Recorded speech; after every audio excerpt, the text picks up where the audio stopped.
My name is Stacey Marie Ishmael. I've been here this week for Demystifying Media, and you can find me having very strong opinions about mobile user experience on the internet.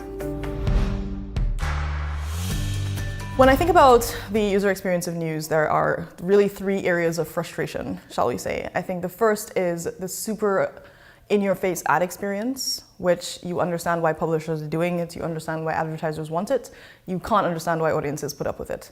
It's whether it's autoplay video or those ads that you don't know how to dismiss because the X is really, really tiny and you can't figure out how to make it go away, and just weird things that are not relevant to you that you have to swipe 3 times to get to the story you want to read.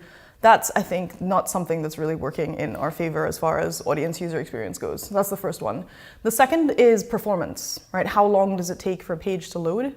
There's now been a bunch of research that you essentially have a split second before somebody decides they're just going to go back to Facebook if your thing doesn't load when they expect it to. And yet performance continues to be one of those things that most newsrooms don't even think about. Like, we don't think about load times as part of our editorial proposition, but if nobody's reading the stories that we're doing, like, are we really doing the stories? The tree falls in the forest kind of thing. And then the third is we are not really taking advantage of how people are interacting with us in new forms of technology, right? So we still write headlines that are better in print than they are even on desktop, and definitely don't work well in a social stream. We don't really think about art and visuals in the same way. We keep downsizing our photo desks when we need photographers and photo editors more than ever. And so the basic visual vocabulary that people have come to expect from us is something that we're really falling down on. When I talk about flattening, I mean the fact that if you're on your phone and you're looking at your home screen and there's a bunch of notifications, you cannot always tell at a glance who is sending you what. The thing that you're getting, if you use Apple News, for example, the thing that you get from the New York Times looks exactly like the thing you get from Vox Media, which isn't good for either of them from a brand perspective. Like, they want you to know who they are, but it makes it difficult for you to make decisions about, oh, I might be interested in this or I might not be. So that's one. There's a visual sameness challenge that's happening. The other is the voice of a lot of these media organizations are kind of coalescing into one. If you can't spot visually how things are different, then you're like, is that a BuzzFeed headline or is that a Washington Post headline? Those should be different things.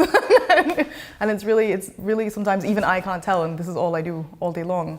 And then the third is I suppose the intimacy, right? Like, your phone is a very intimate device. I sleep with mine next to me all the time.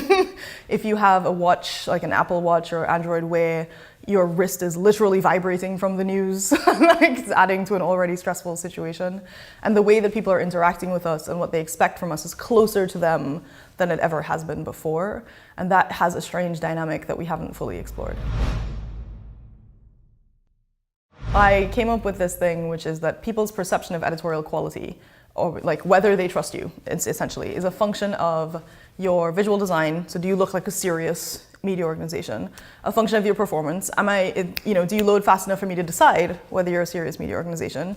And how they already think about you before that. So their own confirmation biases, right? So you might tick all the boxes for editorial quality. You might tick all the boxes for looks really good. You use some serifs in your typefaces. You have good headlines. But if this is a person who has decided they're never going to believe anything the Washington Post says, none of those things matter. Or if they don't think that BuzzFeed is a serious news organization, none of those things will matter.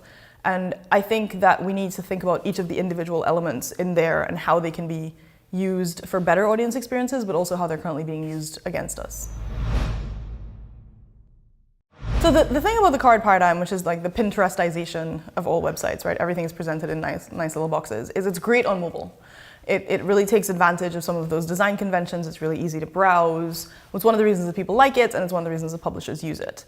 The problem is everybody likes it, everybody uses it, and so things that are both serious and non-serious, real and invented by Macedonian teenagers, look exactly the same. And we haven't really grappled with that. And so when you are on a small screen in which it's harder to get a sense of where something is coming from, you can't really tell the URL, especially if you're coming to it from social media. Your browser might truncate that URL, and also nobody looks at URLs anyway, so that's not solving the problem either. The way that we are consuming media is not, in fact, set up to help us make informed decisions about what we're trying to interact with.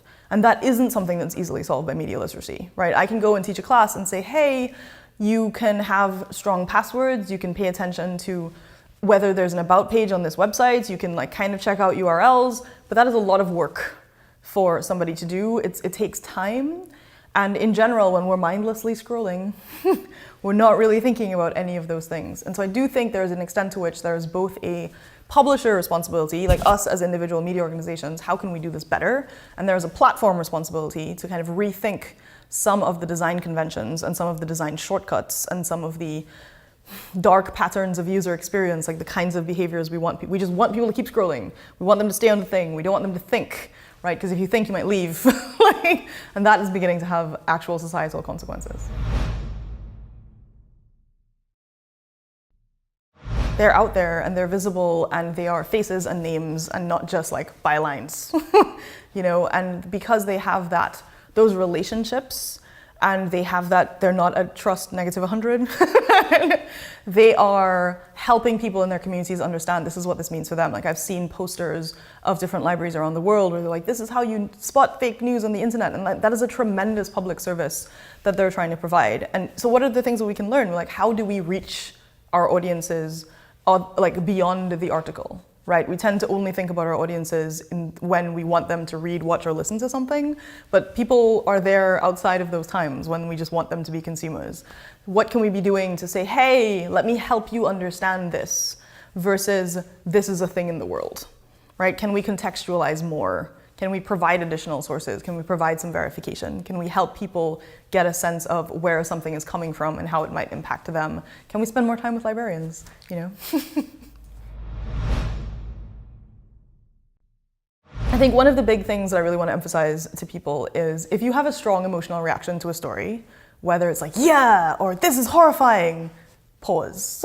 Like, pause before you share it, pause before you get mad about it on the internet, and just think, why do I feel this way?